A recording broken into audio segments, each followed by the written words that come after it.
بہرحال اب میں مستقبل کی طرف آتا ہوں. اس کو میں 2 حصوں میں تقسیم کروں گا، ایک مستقبل بعید، ایک مستقبل قریب. مستقبل بعید جو زیادہ بعید نہیں ہے میرے نزدیک، وہ بہت زیادہ دور نہیں ہے. وہ کیا ہے؟ قرآن مجید کے صغرا کبرا سے بھی ثابت ہوتا ہے. پوری وضاحت کے ساتھ قرآن میں یہ نہیں ہے، لیکن صغرا کبرا قرآن میں موجود ہے، جس کا لازمی نتیجہ ہے جو میں ابھی آپ کے سامنے رکھوں گا. اور احادیث نبویہ سے بڑی وضاحت کے ساتھ ثابت ہے کہ قیامت سے قبل پوری دنیا میں، پورے گلوب پر دین حق اسی طرح غالب آئے گا جیسے کہ حضور کی جد و جہد کے نتیجے میں جزیرہ نما عرب میں غالب آیا تھا. قرآن میں صغرا کبرا کیا ہے؟ 3 دفعہ کہا کہ ہم نے بھیجا ہے محمد کو صلی اللہ علیہ وسلم دین کو غالب کرنے کے. وہ آیت نے بار بار کوٹ کی. 5 دفعہ کہا ہے کہ ہم نے بھیجا ہے محمد کو پورے عالم انسانیت کے لیے. سب سے اہم آیت ہے سورہ سبا کی نمبر 28 آیت، وَمَا أَرْسَلْنَاكَ إِلَّا كَافَّةً لِلنَّاسِ بَشِيرًا وَنَذِيرًا. اے محمد ہم نے آپ کو نہیں بھیجا مگر پوری نوع انسانی کے لیے بشیر اور نذیر بنا کر. اب اس صغرا کبرا کو جوڑیے.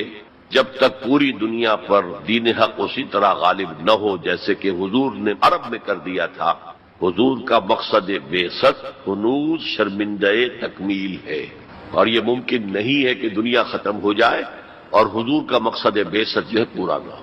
احادیث کے اندر وہ حدیث جو میں 2 دفعہ آپ کے سامنے لا چکا ہوں، پہلا دور نبوت، دوسرا خلافت علی منہاج النبوہ، تیسرا ملکن عاضا، چوتھا فرمایا ثم تکون ملکن جبریا، پھر ملوکیت ہوگی مجبوری والی، غلامی والی. اب میں نہیں کہہ سکتا کہ اس وقت صحابہ نے اس کا کیا مطلب سمجھا ہوگا. یہ 2 ملوکیتیں علیحدہ علیحدہ حضور نے گنوا دی. آج ہم سمجھ سکتے ہیں کہ پہلی ملوکیت وہ تھی جس میں سلاطین اور ملوک مسلمان تو تھے، کلمہ گو تو تھے، پھر ہم ملکہ وکٹوریہ کے غلام ہو گئے. یہ ملکن جبریین، یہ پورے عالم اسلام کو جو رون ڈالا تھا کولونیل پاورز آف یورپ نے، یہ اس کی طرف اشارہ ہے. یہ فرمایا یہ دور بھی رہے گا جب تک اللہ چاہے گا، پھر اللہ اسے بھی اٹھا لے گا. And the good news is ثم تکون خلافت علی منہاج النبوہ، پھر دوبارہ دنیا میں خلافت علی منہاج النبوہ کا نظام قائم ہوگا. یہ ہے وہ دور جو آنے والا ہے، مستقبل میں آئے گا، لازماً آئے گا. 2 پتنگیں ہیں اڑ رہی ہیں، ان کا پیچ پڑنے والا ہے بہت زبردست. ایک ہے نیو ورلڈ آرڈر جو حقیقت میں جیو ورلڈ آرڈر ہے، ایک ہے جسٹ ورلڈ آرڈر آف اسلام. مقابلہ انہی میں ہونا ہے، اور نتیجے میں بالآخر اسلامی خلافت گلوبل کی طرف تو دنیا جا ہی رہی ہے. گلوبلائزیشن یہ ملکوں کے درمیان لکیریں تو تقریباً بے ایمانی ہو جائیں گی. ملٹی نیشنلز کی حکومت ہوگی اصل میں، تو باقی حکومتیں جو ہے تو انتظامی قسم کے وہ ایک ریجنز ہوں گے. جیسے کہ پہلی جنگ عظیم سے پہلے پوری امت مسلمہ ایک وحدت تھی. ہاں حکومت یہاں مغلوں کی ہے، وہاں صفویوں کی ہے، لیکن کہیں کسی پاسپورٹ کی ضرورت نہیں، کہیں کسی ویزا کی ضرورت نہیں. کوئی مغرب سے چل کر آتا ہے ابن بطوطہ اور پہنچ جاتا ہے ہندوستان تک، اور یہاں آ کر وزیر بن جاتا ہے. وہ is not the son of the soil. امت کی وحدت برقرار تھی. یہ امت کی وحدت ختم ہوئی ہے فرسٹ ورلڈ وار کے بعد. المصر للمصریین، الشام للشامیین، العراق للعراقیین، یہ نعرے لگے ہیں امت کی وحدت کو پارا پارا کرنے کے لیے مغرب کے زیر اثر. یہ سب سے بڑی سازش تھی امت کی وحدت کو ختم کرنے کے لیے. بہرحال ایک تو یہ جس کی کے بارے میں حضور نے خبر دی کہ دوبارہ آئے گا خلافت علی منہاج النبوہ کا نظام، اور 2 حدیثیں آپ کو سنا دینا چاہتا ہوں جس میں حضور نے خبر دی ہے کہ اب جب یہ آئے گا تو گلوبل ہو. ایک حدیث ہے حضور صلی اللہ علیہ وسلم کے ایک غلام جنہیں آپ نے آزاد کر دیا تھا، حضرت ثوبان رضی اللہ تعالی، ان کی روایت ہے. عن ثوبان رضی اللہ تعالی عنہ قال قال رسول اللہ صلی اللہ علیہ وسلم ان اللہ زوالی الارض، اللہ نے میرے لیے پوری زمین کو لپیٹ لیا یا سکیڑ دیا، پوری زمین. فرائے تو مشارقہا و مغاربہا، میں نے سارے مشرق دیکھ لیے، سارے مغرب دیکھ لیے. وَإِنَّ أُمَّتِي سَيَبْلُغُ مُلْكُهَا مَا زُوِيَ لِي مِنْهَا، اور میری امت کی حکومت ان تمام علاقوں پر قائم ہو کر رہے گی جو مجھے زمین کو سکیڑ کر یا لپیٹ کر دکھا دیے گئے. اور یہ روایت کسی دوسرے تیسرے درجے کی حدیث کے ذخیروں میں سے نہیں ہے، مسلم شریف کی روایت درجہ اول کی کتب. اور دوسری حدیث وہ مسند احمد ابن حنبل کی ہے، مقداد الاسود عن المقداد الاسود رضی اللہ عنہ قال قال رسول اللہ صلی اللہ علیہ وسلم لا يبقى على ظهر الارض بيت وبر ولا مدر الا ادخله الله كلمة الاسلام. اس روئے زمین پر نہ کوئی گھر رہے گا اینٹ گارے کا بنا ہوا، اور نہ کوئی خیمہ ہوگا جو کھانوں کا بنا ہوا، جس میں اللہ اسلام کے کلمے کو داخل نہ کرے. بعز عزیز اور ذل ذلیل، یہ داخلہ 2 میں سے ایک طریقے پر ہوگا. یا عزت والے کے اعزاز کے ساتھ، یعنی وہ خود اسلام قبول کر لے گا تو اس کے گھر میں یا اس کے خیمے میں اسلام داخل ہوگا، اس کی بھی عزت ہوگی۔ وَلِلَّهِ الْعِزَّةُ وَلِرَسُولِهِ وَلِلْمُؤْمِنِينَ، عزت کا حقدار تو اللہ ہے، اس کے رسول اور اہل ایمان ہے۔ اور ذل ذلیل یا کسی کمزور کی پستی کی وجہ سے اگر اسلام قبول نہیں کریں گے تو یؤتُ الجزیۃ عن یدٍ وَهُمْ صاغرون، چھوٹے ہو کر رہنا پڑے گا، جزیہ دینا ہوگا۔ گویا کہ اسلام تو اس کے خیمے اور گھر میں بھی داخل ہو گیا، وہ خود محروم رہا۔ جب حضور نے یہ فرمایا تو حضرت مقداد پھر کہتے ہیں کہ میں نے کہا وَيَكُونَ الدِّينُ كُلُّهُ لِلَّهِ، تب ہوگی وہ بات جو سورہ انفال میں آئی ہے کہ دین کل کا کل اللہ کے لیے ہو جائے گا۔ تو یہ تو ہے مستقبل بعید جس کا سارا دار و مدار میرے بیان میں حالات کے حوالے سے نہیں ہے۔ حالات میں ہمیں اس کے کوئی آثار نظر نہیں آ رہے، حالات بہت مایوس کن ہیں، لیکن حضور کی دی ہوئی خبریں ہیں، وَهُوَ صادق المصدوق، منطقی طور پر بھی میں ان کا قائل ہوں اور حضور کی نہاد اس کی روح سے بھی قائل ہوں۔ اس سے پہلے جو مستقبل قریب ہے اس میں ابھی مسلمانوں پر بہت سخت دن آئیں گے، عذاب کا کوڑا اور شدید سے شدید تر ہو۔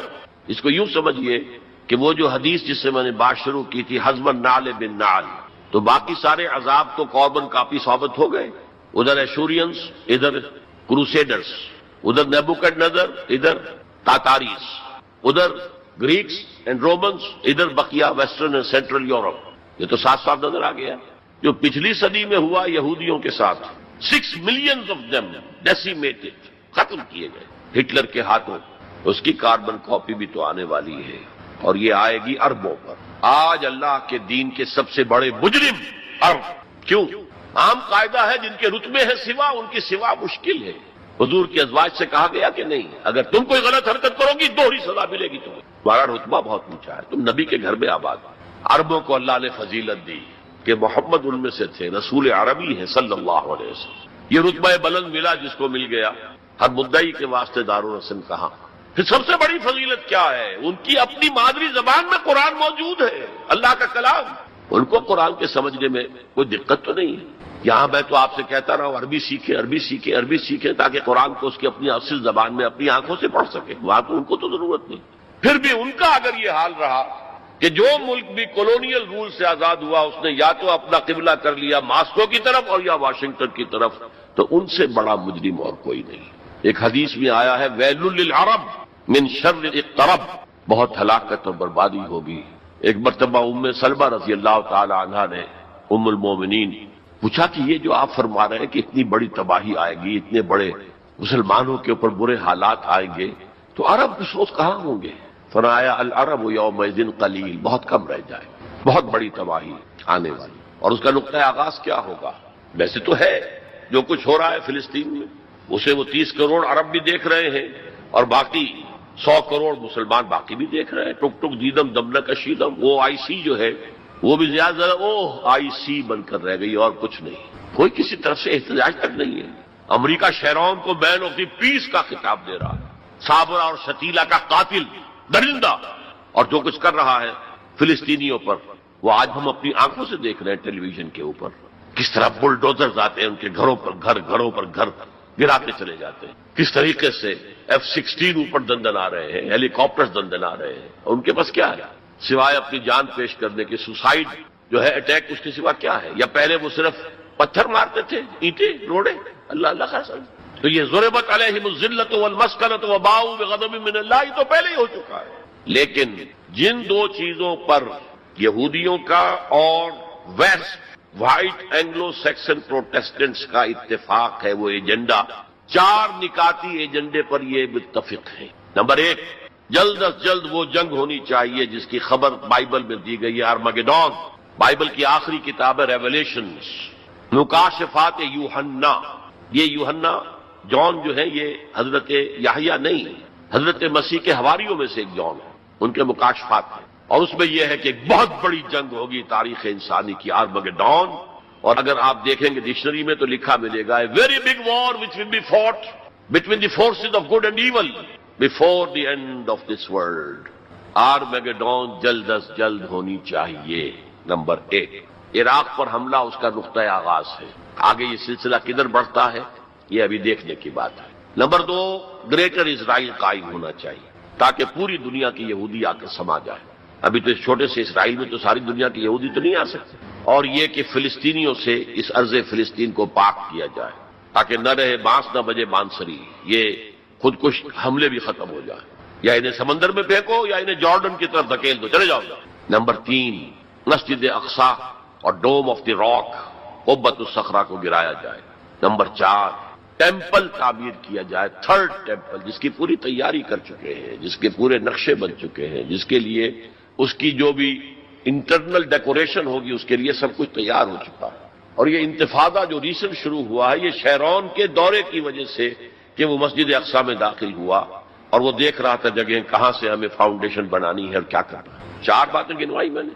5ویں بات ایک اور بھی ہے کہ جب 3rd ٹیمپل تعمیر ہو جائے تو تھرون آف ڈیوڈ لا کر وہاں پر رکھ دیا جائے. یہ مجھے پتا نہیں تھا. یہ تھرون آف ڈیوڈ ابھی حضرت داؤد کا تخت جو ہے کہیں محفوظ ہے.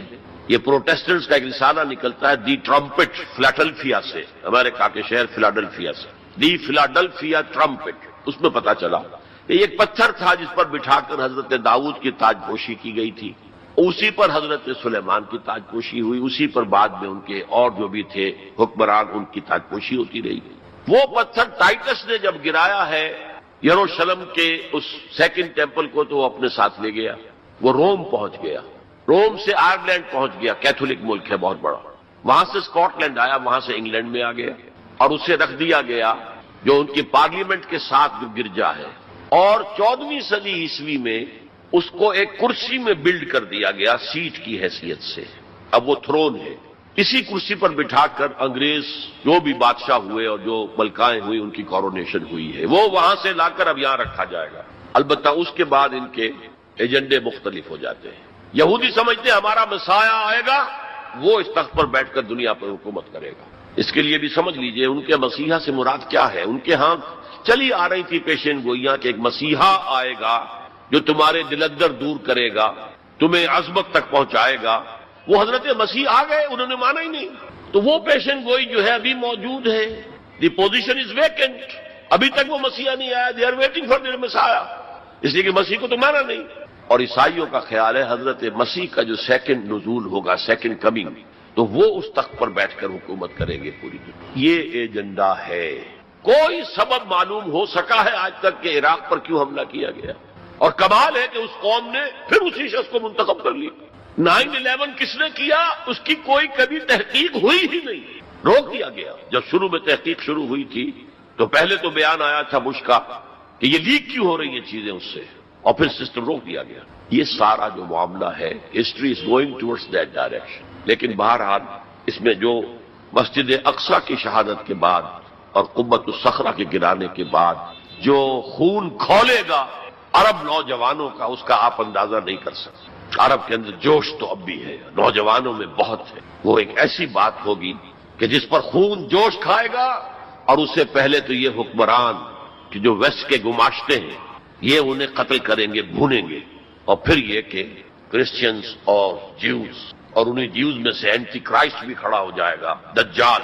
یہ مقابلے ہونے ہیں, لیکن میں اب تفصیل میں نہیں جانا چاہتا. لیکن ان کے ذریعے سے عالم عرب پر تو بہت بڑا بہت سخت عذاب آئے گا.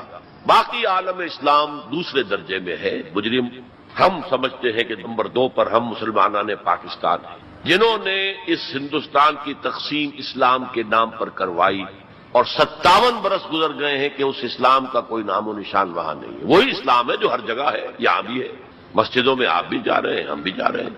لیکن وہ اسلامی نظام جو کہا گیا تھا کہ اسلام کے اصول حریت و اخوت و مساوات کا ایک نمونہ دنیا کو دکھانا چاہتے ہیں, وہ کہاں ہے؟ لیکن یہ کہ جہاں تک عرب پر اس عذاب خداوندی کا تعلق ہے اس کا تو مجھے یقین ہوگا, اور ہولوکاسٹ سے کم 10 گنا ہوگا. خاکم بدہن, جیسے نیبوکڈنیزر کے ہاتھوں جتنے مرے تھے اس سے 100 گنا جو ہے وہ تاتاریوں کے ہاتھوں مرے. لیکن یہ کہ باقی امت جو ہے شاید اللہ تعالی ہمیں ہدایت دے دے, شاید اللہ تعالی قوم یونس کی طرح ہمیں توبہ, اجتماعی توبہ کی توفیق دے دے.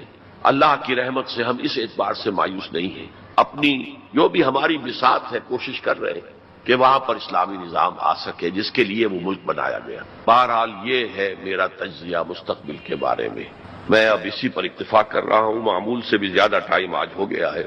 اللہ تعالیٰ مجھے بھی اور آپ کو بھی توفیق دے کہ ہم کمر ہمت کسیں اور اس دلدل سے نکلنے کی کوشش کریں اور اپنی زندگیاں وقف کریں اس کام کے لیے کہ جیسے کل میں نے کہا تھا جاگو اور جگاؤ، ہوش میں آؤ، دوسروں کو ہوش میں لاؤ، پھر مل جل کر ولتکم منکم امۃ یدعون الی الخیر ویأمرون بالمعروف وینہون عن المنکر۔ اللہ تعالیٰ توفیق دے۔ وما توفیقی الا باللہ العلی العظیم۔ اور جو داہنے والے ہوں گے یا یمن جو کہتے ہیں وہ برکت کو بھی کہتے ہیں، جو مبارک ہوں گے ما اصحاب المیمنہ، تمہیں اندازہ ہے وہ کیا ہوں گے؟ داہنے والے کون ہوں گے، کس کیفیت میں ہوں گے، کس حال میں ہوں گے؟ واصحاب المشأمہ، اور دوسری قسم ہوگی بائیں والے، یا یہ شوم کا لفظ آتا ہے، شومی قسمت، جو برے انجام والے۔ ما اصحاب المشأمہ، کچھ اندازہ ہے تمہیں؟ جانتے ہو وہ مشأمہ کیا ہوگا؟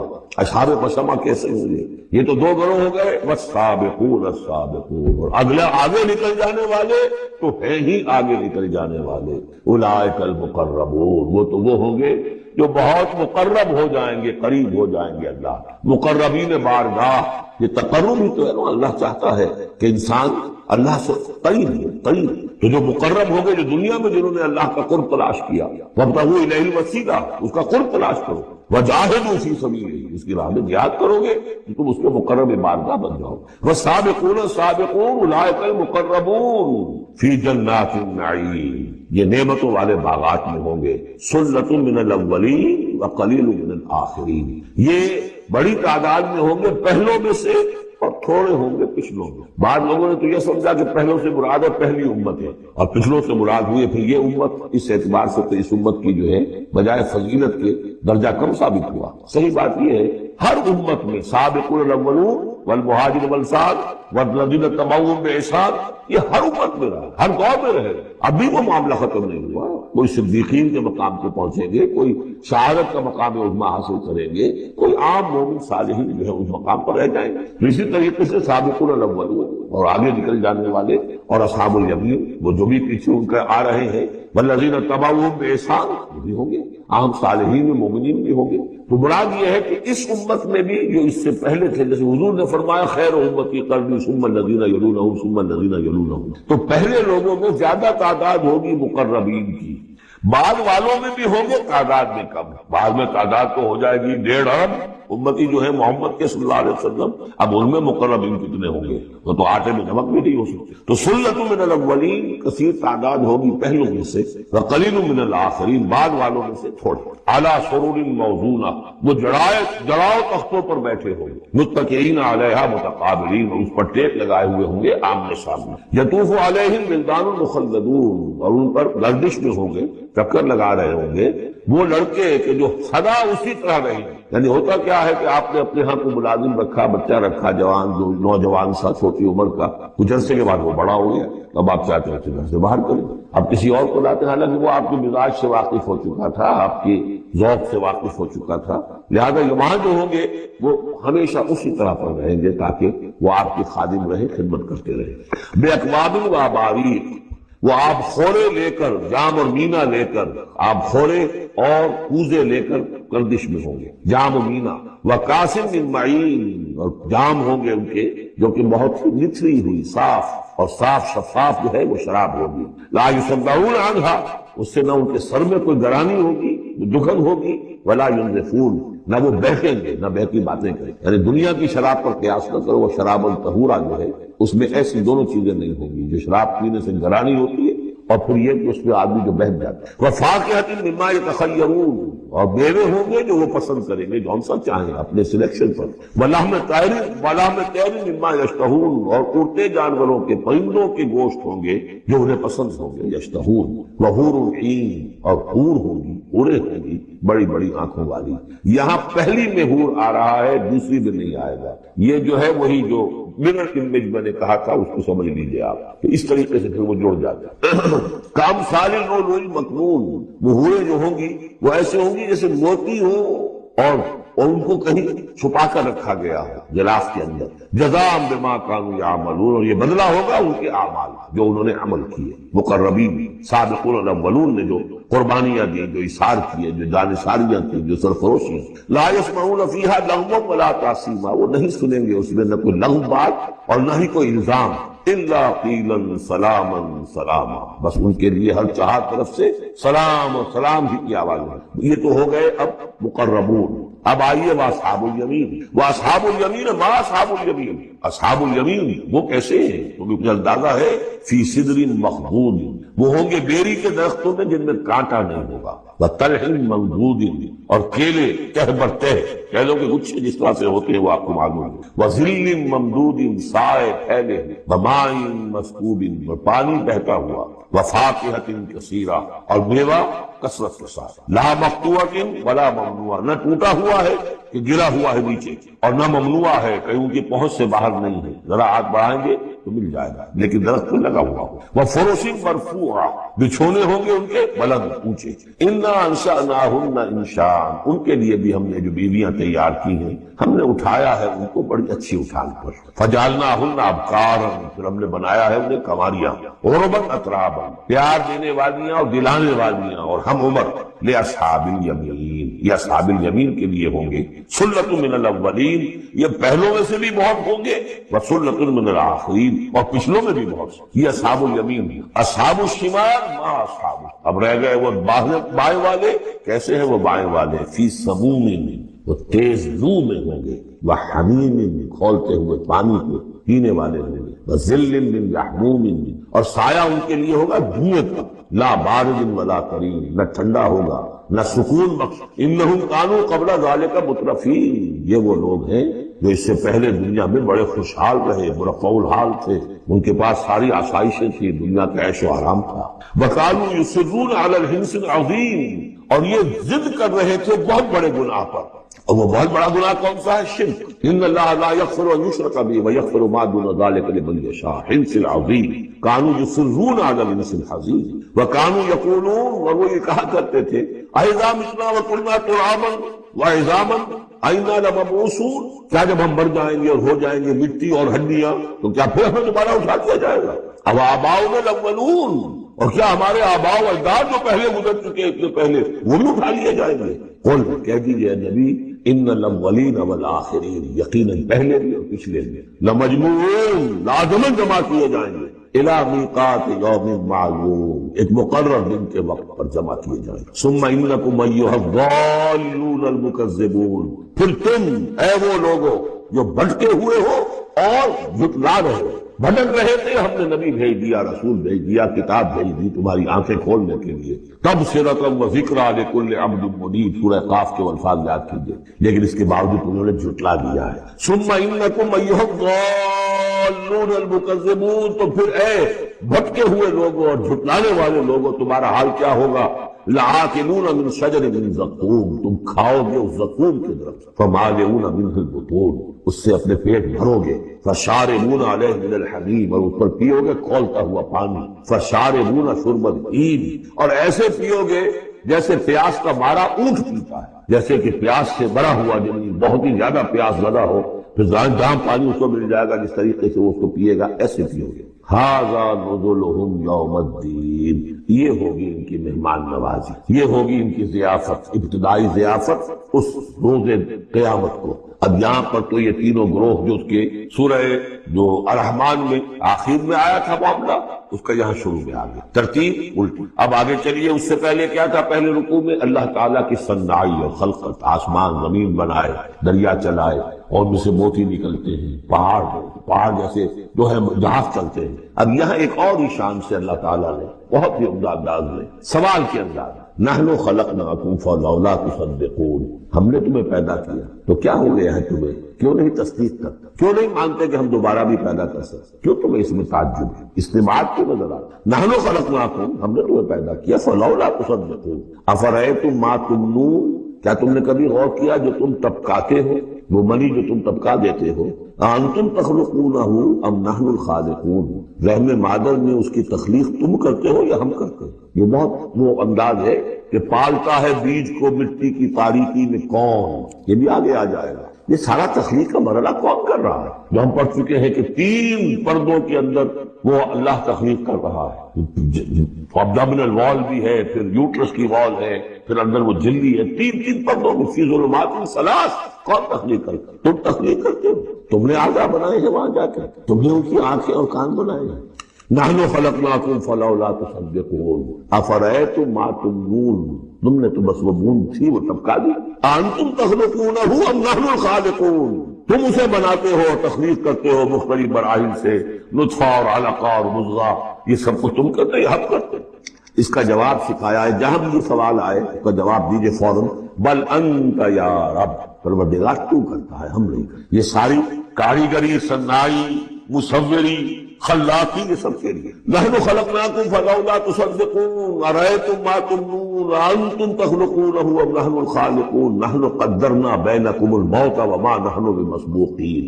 یہ آیت بھی مشکلات القرآن میں سے ہے، بہرحال اس کی ایک توجیہ میری سمجھ میں آئی ہے، میں عرض کر رہا ہوں۔ ہم نے تمہارے مابین موت کو ٹھہرا دیا ہے اور ہم نہیں ہیں عاجز آنے والے۔ تمہارے مابین موت سے کیا مراد؟ یہ جو 2 زندگیاں ہمیں ملیں گی، ایک زندگی اس دنیا میں ہے، اس میں ایک جسم ہے ہمارے پاس، اس کے ساتھ بھی زندہ ہے۔ موت پر یہ جسم مٹی میں چلا جائے گا، لیکن وہ جان اور روح اس کے لیے موت نہیں ہے۔ پھر آخرت میں اٹھایا جائے گا تو پھر ایک ہمیں جسم دیا جائے گا۔ گویا کہ ویسے شعور تو ہمارا ہی ہے، وہی ہمارا شعور چلے گا، کنٹینیوٹی آف کانشسنس، وہ تو روح اور جان کے ساتھ ہے جو منتقل ہو رہی ہے، جسم جو ہے وہ نیا ملے گا۔ یہ 2 جو تمہاری زندگی کے ادوار ہیں، اس کے مابین ہم نے وقفہ ڈالا ہوا ہے، یہ موت کا۔ ہم نے یہ دیدار سے حائل کر دی ہے، یہ تم ہی ہو، ادھر بھی تم ہو ادھر بھی تم ہو، موت کے اس سرحد پر بھی تم ہو ادھر بھی تم ہو، روح وہی ہوگی، جان وہی ہوگی، البتہ اس کے جسم جو ہے علیحدہ نہیں۔ اقبال نے خود کہا ہے، یا یہ کسی اور کا شعر ہے، موت ایک زندگی کا وقفہ ہے، یعنی آگے بڑھیں گے دم لے کر۔ لیکن اس میں جو اصل بات سمجھنے کی ہے، جو میں نے اس سے پہلے بھی عرض کی ہے، اور یہاں اس کو اچھی طرح سمجھ لیجیے، بہت واضح پر یہ بات آ رہی ہے کہ جو آخرت میں ہمیں جسم ملے گا وہ بعین ہی یہ نہیں ہوگا، یہ جسم تو اس زندگی میں بھی وہی نہیں رہتا، بدل رہا ہے، مسلسل بدل رہا ہے، کنٹینیوس چینج میں۔ میرے خون کے خلیات ارب آج ختم ہو چکے ہیں، نئے پیدا ہو چکے، کل وہ ختم ہو چکے ہیں، نئے آ جائیں گے، اس کنٹینیوس پروسیس۔ ہماری کھال کے اوپر سے جھلی پھسلتی رہتی ہے، اور بنتے رہتے ہیں، ناخن کٹتے رہتے ہیں اور بنتے ہیں، وہ ناخن جو ہے تو جو ہمیں پیدا کیا جائے گا تو بعین ہی کون سا جسم ہوگا؟ میرا 40 برس کی عمر کا جسم ہوگا یا 60 برس کی عمر کا جسم ہوگا یا 20 برس کی عمر کا جو جسم تھا وہ ہوگا؟ کون سا جسم؟ تو جسم یہ نہیں ہے، جسم اور ہوگا، لیکن ہوگا اس جیسا، جس کے اندر سارے یہ معاملات موجود ہوں گے، اور یہ کہ اس کے اندر جو جان اب دوبارہ ڈالی جائے گی اس جسم کے ساتھ جو ملک کی جائے گی، وہ اپنے اس شعور ذات کے ساتھ، وہی شعور ذات جو ہے وہ منتقل ہے۔ تو نحن قدرنا بینکم الموت، گویا کہ ہم نہیں تمہاری 2 زندگیوں کے مابین موت کا پردہ حائل کیا ہوا ہے۔ وما نحن بمسبوقین، اور ہم اس سے عاجز نہیں ہیں، الا نبدل امثالکم، ہم تم جیسے وجود پھر پیدا کریں، تمہارے جیسے امثال۔ اور یہ بات قرآن مجید میں 3 جگہ آ چکی ہے، سورہ دہر میں تو اب آگے آئے گی، نحن خلقناہم وشددنا عصرہم واذا شئنا بدلنا امثالہم تبدیلا، امثال کا لفظ اس سے پہلے ہم پڑھ چکے ہیں سورہ بنی اسرائیل میں، اولم یروا ان اللہ الذی خلق السماوات والارض قادر علی ان یخلق مثلہ، اور سورہ یاسین میں آ چکا ہے، اولیس الذی خلق السماوات والارض بقادر علی ان یخلق مثلہ۔ تو ہمارے جیسے جسم ہوں گے وہ، لیکن اس میں وہ روح اور جان منتقل جب ہو جائے گی تو اس کا شعور، وہ یادداشت، میں نے کیا کیا تھا، وہ اس کی کنٹینیو، جیسے اب بھی میرا شعور ذات جو ہے وہ کنٹینیوس ہے، وہ تو وہی ہے جو 20 برس پہلے تھا، وہی اب بھی ہے، لیکن میرے جسم کے اندر تو نہ معلوم کتنے تغیرات آ چکے۔ الا نبدل امثالکم وننشئکم فیما لا تعلمون، ہم تمہیں اٹھا دیں اس تخلیق میں جسے تم جانتے نہیں ہو، اب نہیں جان سکتے تم، اس میں اٹھا دیں گے، یا اس عالم میں اٹھا کھڑا کریں گے جس سے تم واقف نہیں ہو، عالم آخرہ میں۔ وَلَقَدْ عَلِمْتُمُ النَّشْأَةَ الْأُولَىٰ، تمہارے علم میں ہے پہلی مرتبہ کا اٹھان، تمہیں معلوم تمہارے مٹی کے اجزاء ہیں، سلالۃ من ماء مہین، اس پر جیسا کہ میں عرض کر چکا ہوں کہ ضربۂ سلام جو چوٹی ہے قرآن کی وہ ہے کہ جو سورہ مومنون میں آیا ہے، وَلَقَدْ خَلَقْنَا الْإِنسَانَ مِنْ صُلَالَةٍ مِنْ طِينٍ ثُمَّ جَعَلْنَاهُ نُطْفَةً فِي قَرَارٍ مَكِينٍ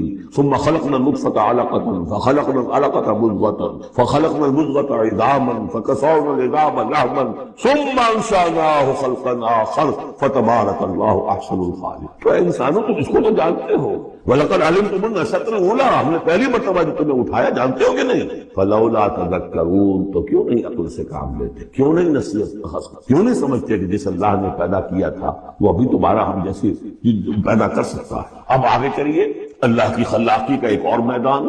افرأیتم ما تحرثون، تم نے کبھی غور کیا جو یہ بیج تم ڈال کے آ جاتے ہو، دبا کر آ جاتے ہو کھیتوں میں، انتم تزرعونہ ام نحن الزارعون، کیا تم اگاتے ہو انہیں یا ہم ہیں اگانے والے؟ بل انت یا رب، کہیے نہیں اے اللہ تو اگانے والے۔ پالتا ہے بیج کو مٹی کے تاریکے میں کون دریاؤں کی موجوں سے اٹھاتا ہے سحاب، کون لایا کھینچ کر پچھم سے بادے سازگار، خاک یہ کس کی ہے، کس کا ہے یہ نور آفتاب، کس نے بھر دی موتیوں سے خوشے گندم کی جیب، موسموں کو کس نے سکھلائی ہے یہ اے خوئے انقلاب، یہ کس کا نظام ہے؟ دے خدایا یہ زمین تیری نہیں، تیری نہیں، تیرے آبا کی نہیں، تیری نہیں، یہ زمین اللہ کی ہے، اس میں جو کچھ بن رہا ہے اللہ کی کاریگری ہے۔ افرأیتم ما تحرثون، تم جو بوتے ہو کبھی سوچا تم نے؟ انتم تزرعونہ ام نحن الزارعون، کیا تم اگاتے ہو اس کو یا ہم اگاتے ہیں؟ بل انت یا رب لو نشاء لجعلناہ حطاما، ہم چاہے تو تمہاری کھیتی کو چورا چورا کر دیں، کوئی آفت سماوی آئے، کوئی جھکڑ چلے، کوئی اولے پڑ جائے، فظلتم تفکہون، تو اب تم بیٹھے رہو باتیں بناتے ہوئے، چیختے چلاتے ہوئے، انا لمغرمون، ہم پر تو بڑا تاوان آ گیا، ہم نے بیج ڈالا، ہم نے کھاد ڈالی، ہم نے یہ کیا، سب بیڑا غرق ہو گیا، انا لمغرمون، ہم پر تو بہت بڑا تاوان آ گیا، بل نحن محرومون، بلکہ ہم تو محروم ہو کر رہ گئے۔ افرأیتم الماء الذی تشربون، کبھی تم نے غور کیا وہ پانی جو تم پیتے تھے، اانتم انزلتموہ من المزن ام نحن المنزلون، کیا بادلوں سے تم نے اسے اتارا ہے، برسایا ہے، یا ہم ہیں برسانے والے؟ بل انت یا رب، یقیناً اے پروردگار تو ہے اتارنے والا۔ لو نشاء لجعلناہ اجاجا، اگر ہم چاہیں تو اسے کڑوا کر دیں، فلولا تشکرون، تو کیوں شکر نہیں کرتے؟ افرأیتم النار التی تورون، کبھی تم نے سوچا وہ آگ جو تم جلاتے ہو روشن کرتے، انتم انشأتم شجرتها ام نحن المنشئون، کیا اس کے درخت کو تم نے بنایا ہے، اٹھایا ہے، اگایا ہے، یا ہمیں اگانے والے؟ بل انت یا رب۔ اب دیکھیے یہ اسلوب پورے قرآن میں اور کہیں نہیں، یہ سوال یہ جواب۔ افرأیتم النار التی تورون انتم انشأتم شجرتها ام نحن المنشئون نحن جعلناها تذکرۃ ومتاعا للمقوین، ہم نے بنا دیا اس کو ایک نشانی یاد دلانے کو، اور جنگل والے اور مسافروں کے لیے ایک بہت بڑی متاع، یعنی وہی درخت جیسا کہ میں نے پہلے عرض کیا تھا کہ بعض صحراؤں میں ایسے درخت ہوتے ہیں کہ جن کو رگڑنے سے جن کی شاخوں کو آگ پیدا ہوتی ہے۔ ویسے عام معنی میں بھی یہ ہے کہ عام طور پر لکڑی جلا کر آگ جو ہے آدمی حاصل کرتا تھا، درخت کس نے اگائے، تو وہ عام معنی میں بھی ٹھیک ہے، لیکن خاص طور پر وہ درخت جو ہے۔ فسبح باسم ربک العظیم، بس تسبیح کرو، پاکی بیان کرو اپنے رب کی، اس کے نام کی کہ جو بہت عظمت والا ہے۔ اب آ رہا ہے ان 4 آیتوں کے مقابل میں 8 آیتیں جو ہم نے پڑھی ہیں سورہ رحمان میں۔ الرحمن علم القرآن خلق الانسان علمہ البیان، اور اس میں جو مضمر تھا کہ اس کا حق کیا ہے، خیرکم من تعلم القرآن وعلمہ۔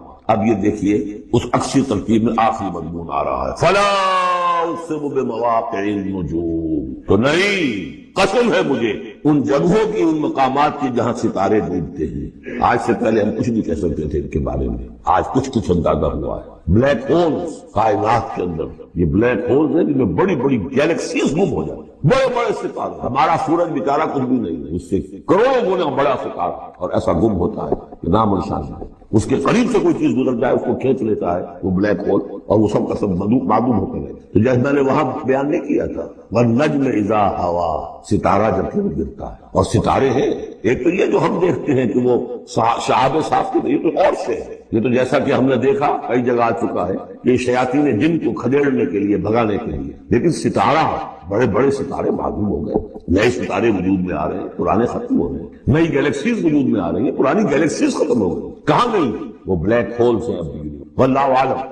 لیکن یہ کہ جس شان کے ساتھ یہاں اللہ تعالیٰ نے تذکرہ کیا ہے، فلا اقسم بمواقع النجوم وانہ لقسم لو تعلمون عظیم، اور یہ یقیناً ایک بہت بڑی قسم ہے اگر تمہیں معلوم ہو جاتا۔ ظاہر بات ہے کہ آج اگر کچھ معلوم ہو رہا ہے تھوڑا سا، تو 1400 برس پہلے تو کچھ پتہ نہیں تھا ستارہ کہاں ڈوبتا ہے کہاں جاتا ہے. وہ تو شہاب ثاقب بھی کو سمجھا ہوگا اس آیت کا بھی مفہوم. تو اصل بات کیا، قرآن مجید کا ٹیکسٹ، اس کا جو مفہوم آج سے 1000 سال پہلے سمجھا گیا وہ ہم پر بائنڈنگ نہیں ہے. ہاں جو قرآن کا عملی پہلو ہے، حلال اور حرام کے جو احکام ہیں، وہ وہی جو پہلو نے سمجھے، اس کے لیے تو ہمیں پیچھے جانا ہے. دور پیچھے کی طرف ہے گردش ایام کی. اسلاف نے کیا سمجھا، ان سے پہلوں نے کیا سمجھا، صحابہ نے کیا سمجھا، اور محمد رسول اللہ نے کیا سمجھایا. جہاں تک دین کا عملی پہلو ہے، پیچھے سے پیچھے، یہاں تک کہ اپنے آپ کو محمد رسول اللہ کے قدموں میں پہنچا دیجئے. بمصطفیٰ برساں فی شراء کے دی ہم اوست، اگر بؤون رسیدی تمام بولا. لیکن یہ سائنٹیفک فینومینا،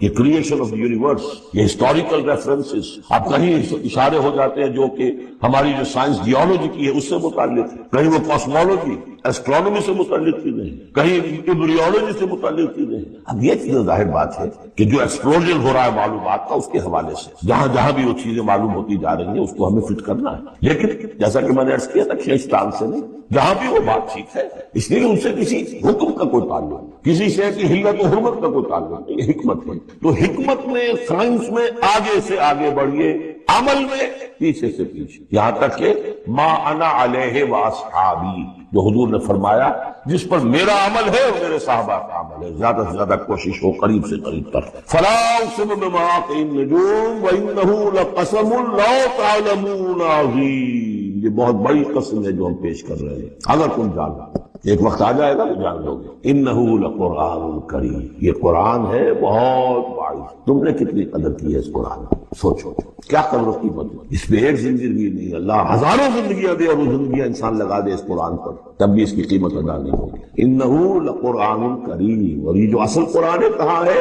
فی کتاب مکنون. یہ تو چھپی ہوئی کتاب ہم پڑھ چکے ہیں. انہ فی ام الکتاب لدینا لعلی الحکیم. یہ تو ام الکتاب کے اندر ہے جو ہمارے پاس ہے، وہ ام الکتاب، جس کے بارے میں پھر سورہ بروج میں آپ دیکھیں گے بل ہوا قرآن مجید فی لوح محفوظ. لوح محفوظ میں یہاں فرمایا فی کتاب مکنون لا یمسہ الا المطہرون. اسے چھوتے ہی نہیں، چھو ہی نہیں سکتے مگر بہت پاک، بالکل پاک مخلوق کا فرشتے. کلا انہا تذکرہ فی صحف مکرمۃ مرفوعۃ مطہرۃ بایدی سفرۃ کرام بررہ. یہ تو ان فرشتوں کے ہاتھ میں ہے، وہ فرشتے اسے چھوتے ہیں اس کتاب، یہ جو کرام بررہ فی صحف مکرمۃ، بڑے ہی باعزت صحیفوں میں ہے وہ.